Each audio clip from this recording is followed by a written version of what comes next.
Okay, so today is Enlightenment Thinkers.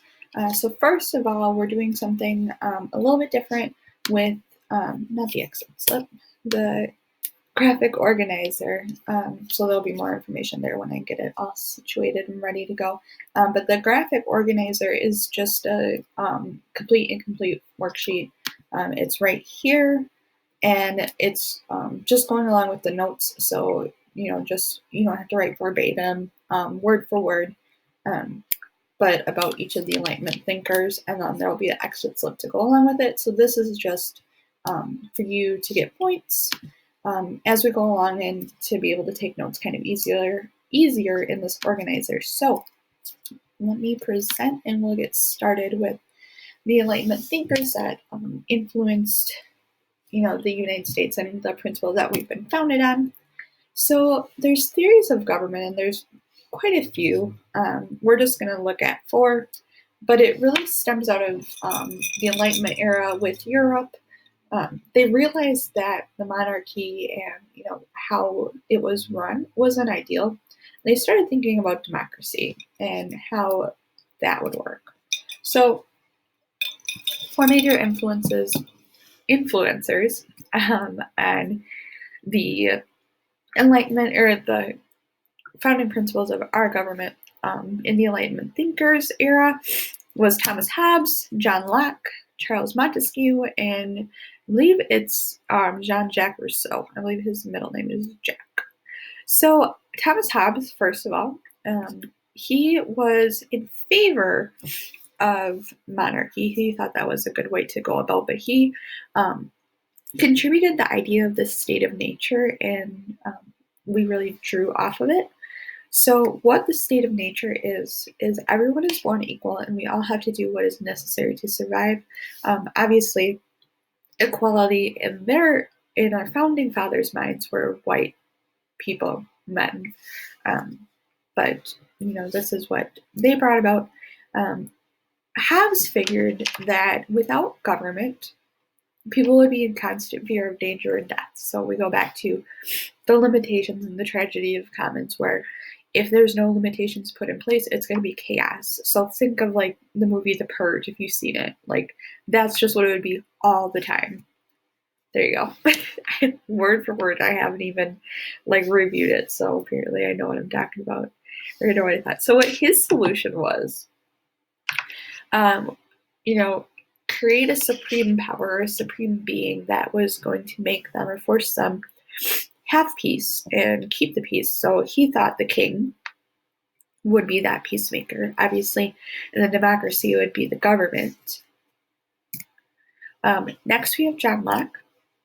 So he agreed with Hobbes about the state of nature and that there'd be chaos if we didn't have a supreme power. But he believed in representative government, which is what we have. And then he came up with the idea of a social contract.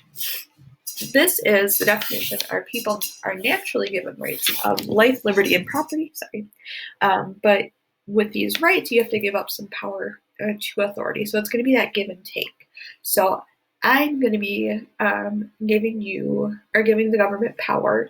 In return, they're going to give me life, liberty, and property. Well, the ability to have property and, those purposes of government that we went over yesterday, in exchange for me saying, yep, you are our leader. So the social contract is the source of the government's power. So without our consent of the government being the supreme power, they would have no power. And this is like a limit power. So, no absolute monarchy. So the king, it's not a king having full control. People can give and take away power. So with the impeachment process, recalling, we do have the right to, and also in elections, if they're doing a good job, we'll keep them around. If they're not doing a good job, we'll take away their power. And then with the social contract, if it's broken by the government, the citizens have a right to rebel. So not necessarily the American Revolution, but we weren't happy with what was going on. So we rebelled against the government. We said, hey, we're done. Then Charles Montesquieu, He believed the main purpose of government was to maintain a law and order, to protect liberty and protect property. So going off that social contract, that's what it's going to be. Keep the peace, give us liberty, protect our lives, give us, and property. So the parliament is like that representative government, which he was in favor for the most part, because of the system of checks and balances between each branch of government, which we'll go over in more detail when we get to the Constitution. Basically, the checks and balances system makes sure that one person or one branch of the government doesn't have more power than the other. So that's what he contributed. Oops. And then Jean-Jacques Rousseau, he came from Switzerland, which was very progressive. At the time, all males could vote for government, which before, here it was all white males who owned property in the beginning of the United States, and they switched it to all white males, and then to all males, and then to all males and women who are white, and now we're in our current state where it's everybody has the ability to vote. Not everybody votes though. And so he believes that in the state of nature, everything was fine until people started claiming property. So everything was fine when people, shared the land and there wasn't, property lines, which it makes sense because once you start owning property, you're going to want more and you're going to, have that, I have more land than you and my house looks better. And, that's going to cause problems. It's going to cause equality, it's going to cause war, and it's going to cause death, because how do you get your property at a time when money wasn't really a thing? You're going to fight for it.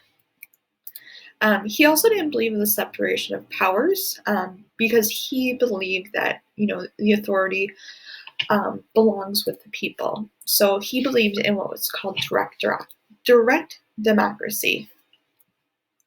So he believed that the public's will cannot be accurately decided by a representative government. A representative government is what we have today. So we elect the president, we elect our city council members, we elect our governor, we elect our mayor, we elect everybody to represent us in the government.